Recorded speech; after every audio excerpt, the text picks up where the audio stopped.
దిగవయ్యా బాబు. మా బామ్మ ఎలా ఉందో ఏమిటో. ఏడుకోండి పడా.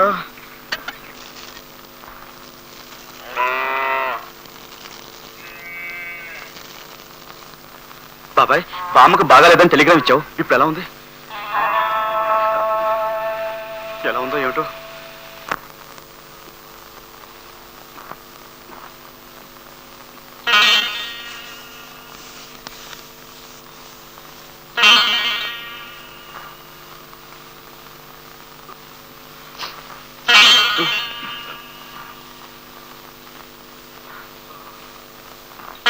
మా తల్లి ఊరేళ్ళు లక్షణంగా బతుకమ్మా.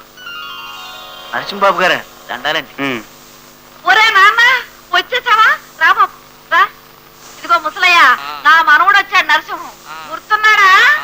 ఒరే నాన్న, మీ తాతగారు బతుకున్న రోజుల్లో ఈ ధనుర్మాసం వస్తే పుట్టెడు ధాన్యం దానం చేసేవారు. రా నాన్న, నీ చేత కూడా కొన్ని కొలు. ఇందాక నుంచి నువ్వు ఇస్తున్నావుగా, ఆ పుణ్యానికి ఏకైక వారసుని నాకు దక్కినట్టే. మా నాన్న తృప్తిరా? వాళ్ళకు కూడా వాడిస్తాడు. నువ్వు పద. రే నిండా కొలిచి. అలాగనే. నువ్వు రామ్మా.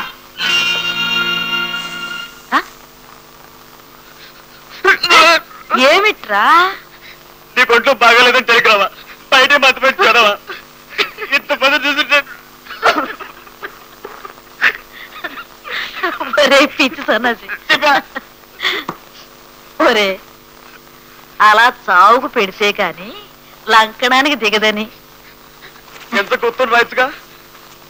ఎన్ని ఉత్తరాలు మీ బాబాయ్తో రాయించాను. ఒక్కదానికి నీ రాక గాని సమాధానం గాని ఏడ్చావా? ఎందుకు వచ్చిన దగ్గర నుంచి పెళ్లి పిల్లలనే ప్రాణం తినక ఈ మరి చస్తాను. నన్ను కాబట్టి అలా ఇస్తున్నావు. మీ అమ్మ నాన్న బ్రతికుంటే ఈ పాటికి నీకు పెళ్లి చేసేవారు. మీ తాతయ్య బతుకుంటే ఈ పాటికి ముని మనవరాలని ఎత్తుకునేవారు. అప్పుడు నేను పళ్ళు ఉడి జుట్టాలి, పట్టదలతో పిల్లల పుస్తకాలకు అట్లేసుకుంటూ కూర్చోవాలి. నువ్వు బానే ఉన్నావుగా, నేను వెళ్తున్నా. అరే, నువ్వు ఇలా వచ్చి అలా వెళ్ళిపోవడానికట్రా నేను చూస్తున్నానని టెలిగ్రామ్ ఇచ్చింది. మరి ఎందుకేమిటి? ఆ గోవిందయ్య గారి విషయం మనం ఇక ఆటే బెట్టు చేయటం మంచిది కాదురా. ఇదిగో చూడు, 14,000 దాకా పలికాడు మొన్న. ఎందుకు పగడ పాపం? ఇంతవరకు డిగ్రీ లేదు, పాడలేదు. అసలు నాకేముందని ఈ పలుకుళ్ళు? పిచ్చి నాన్న, నువ్వు మగవాడివి కావటమేరా. పైగా తహసీల్దార్ గారి మనవడివి. వేతపది 14,000 ఏమిట్రా? నువ్వు ఇలా పరీక్షల్లో డిమ్కీలు కొడుతూ ఉండబట్టి కాని లేకపోతే ఆ బిఏ అన్న 2 అక్షరాలకి 2 పదులు గుంజేదాన్నిరా. అయితే ఈ జన్మకు కాదు. శాంతమ్మా, జ్యేష్ఠ నక్షత్రంలో జన్మం అంటే శాంతి. అది నువ్వు ఆవిడతో వచ్చి నాకు టెలిగ్రామ్ ఇస్తావా? కంగారు పడి ఏమైందని అడిగితే పైగా నటిస్తావా? నటించడం కాదురా, జీవిస్తున్నాను. నువ్వు వచ్చేటప్పటికి లోపల మీ పిన్ని నిప్పులు పడుతోంది. ఒరే అబ్బాయి, అమ్మాయి సుఖంగా ప్రశ్నించిందా?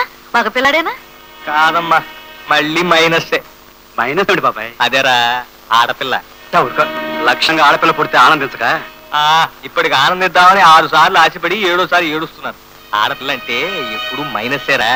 దాన్ని పెంచాలా, చదువు చెప్పించాలా, అడిగిన కట్నం ఇచ్చి పెళ్లి చెయ్యాలా, ఆ తర్వాత పురుళ్ళు పుణ్యాలు చూడాలా. ఇదంతా అయ్యేసరికి ఏముంది, తల్లి తండ్రి ఖర్చు అయిపోతారు. సరే గాని నీ సంగతి ఏమిటి? ఎలా ఉంది ఉద్యోగం?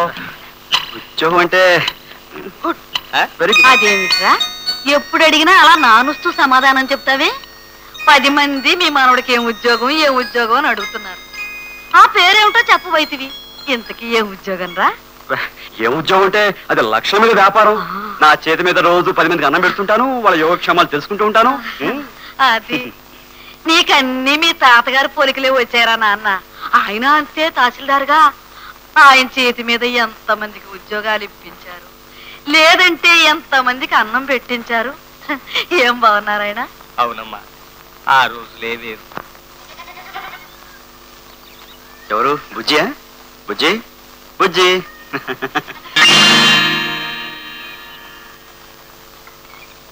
కూర్చో అన్నయ్య. అది నిద్రపోతుందిలే, తర్వాత తింటుంది. నువ్వు కూర్చో అన్నయ్య. నానా మూర్తని రారా. బాబాయ్, ఏమిటిది? అవునరా, ఉన్న బాధలకి తోడు ఇదో రంపపకో తెచ్చిపెట్టాడు రా దేవుడు. ఇంకా పచ్చతోరణాలు కట్టినట్టే ఉంది, పిల్లని కాపురానికి పంపినట్టే ఉంది. పట్టుమని 10 నెలలు తిరగలేదు, అంతా అయిపోయింది. ఏమిటో మా బాధలు చూడలేక అది దాని బతుకు బుక్ అయిపోయినందుకు మేము ఇలా వెళ్ళవచ్చవలసిందే. పోనీ కాలేజీలో చేర్పిస్తే వాతావరణం మారినట్టు ఉంటుంది, మనసు కొంత ఇదిగానే ఉంటుంది. నిజమేనరా, ఆ రోజు మంచి మార్కులు వచ్చినా పై చదువులు చదివించలేకపోయారు.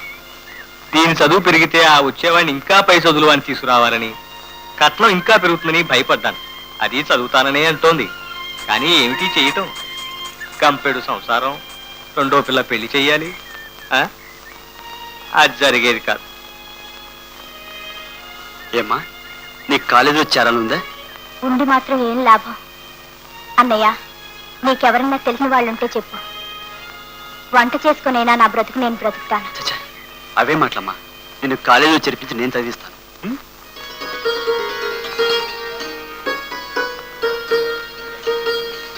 అమ్మా, ఇక్కడ రష్ ఎక్కువగా ఉంది, కొంచెం ఆలస్యం అవుతుందో ఏమిటో. నువ్వు పని చేయి, నువ్వు చెక్కు క్యాష్ చేసుకుని సూపర్ బజార్కి వచ్చాయి, నేను సరుకులు అవి కట్టించి రెడీగా ఉంటాను.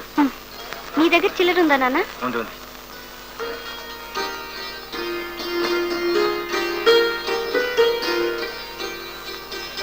Excuse me sir. Next counter. Thank you madam. ఇది ఆల్విన్ చెక్క అండి? అవునండి. మీరు ఆల్విన్ హీరో కదండి? Yes. అబ్బా, అడ్వర్టైజ్మెంట్ లో ఎంత బ్యూటిఫుల్ గా డాన్స్ చేశారు.